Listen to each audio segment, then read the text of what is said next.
Okay, so here I go. You can see from my tablecloth that we're still not quite over Christmas. Um, uh, that's one of the reasons I do not like Lover leaving the Christmas lights up till January, because February would make much more sense for a lot of Latinos. The Christmas lights do belong up till January. The 12 days of Christmas, January 6th is the end of Christmas time, and so for us, we're still wrapping up from Christmas, so we do have the what should we call it? The Valentine's getting ready, but the tablecloth is Christmas all day. Okay. Anyway, not the point. So the reason that I did this video is because I want to talk Taylor Talk number 2, and this is about commercialism and capitalism. So basically, I think everybody who knows Taylor Swift, even somewhat in passing, knows that her masters got sold out from under her. She was signed with a record company called Big Machine, and then it was by her contract that she signed when she was a teenager. She gave away the rights to her masters, and she was trying to get them back, and she was never successful. And that's why now she's re-recorded a lot of her work, like Fearless and Red. So Taylor Talks. I picked up this person recently after Midnights had been released, and we were talking about, I don't know how we got on the subject of Taylor, I never remember exactly, but she was talking about how that's capitalism, and I totally agree.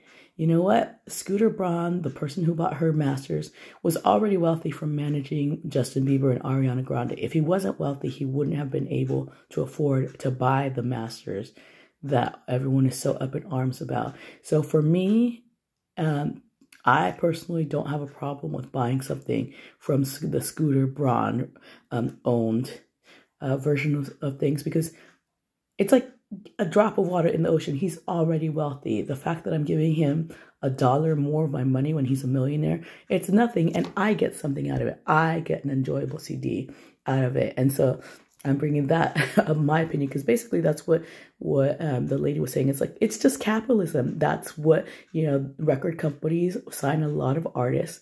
They risk a lot of money, spend a lot of money. Most artists do not pay off, like Taylor Swift. Definitely, most of them don't become worldwide sensations. And so the fact that she signed this crappy contract, probably thousands of artists sign horrible contracts every year, and most of them never get anywhere with their content. And that's why capitalism, that's why the record companies are there, so the artists don't have to promote themselves. And it's just capitalism at work. And same way, Scooter Braun is a horrible human being. He is, he's apparently been mean to Taylor Swift over time. I really don't know all the details to that. But he's just being a capitalist. He's just trying to invest his money in something that he knows has value, that will get his money to grow. And unfortunately, there's nothing illegal about that. And unfortunately, there's a lot of unethical people in the world who are doing similar investments, at the cost of others. I think most of corporate capitalism, there's an element of, the bigger power is investing in smaller people, getting their labor, getting their things out of them, and they're growing the profit. They're getting the money from our hard work. For instance, Amazon, Jeff Bezos is a really good example. He's not doing the hard work of factory work.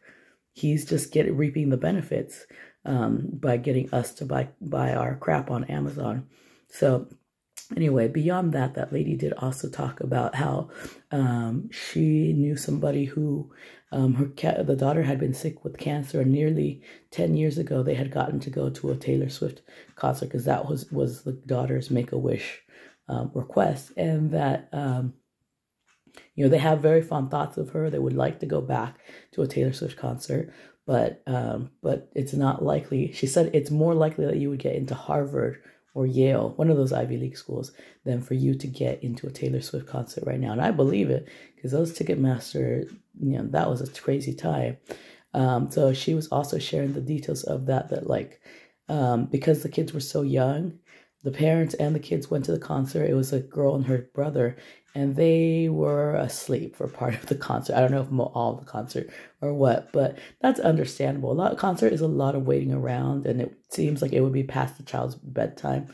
But I'm sure that kid is really happy to have that memory of going to see. I imagine it would have been read or Speak Now in concert, in person, and especially now that she can't get tickets. So the final thing we touched on with this lady is the fact that is the way that the Ticketmaster thing happens. The fact that it's so hard to get into these concerts is, like we're saying, just with the Scooter Braun capitalism at work. People, who are investors in Taylor, who are in control of how many tickets are getting the profits from her concert. They can only they're just trying to make money. And especially in the case of Taylor, she's not raising the prices like others, like Bruce Springsteen would. And so of course, people are willing to spend a lot of money. She's very popular. And that's how capitalism works. That's why Ticketmaster broke down, because there's way more demand for the product of tickets than there is product. Because, stadiums can only have so many people in them. And I'm sure everyone who cares enough to watch this content of the Taylor Talk, we'd all like to go to the concert, but, blame capitalism that we can't, because there's just not enough people and we don't have enough money to be able to afford to. And yeah, it's kind of fun to make this video with my little salt shaker cardinal. Or is it creepy? Okay, well, you have a good day. Hope you enjoyed Taylor Talk part number 2, and bye-bye.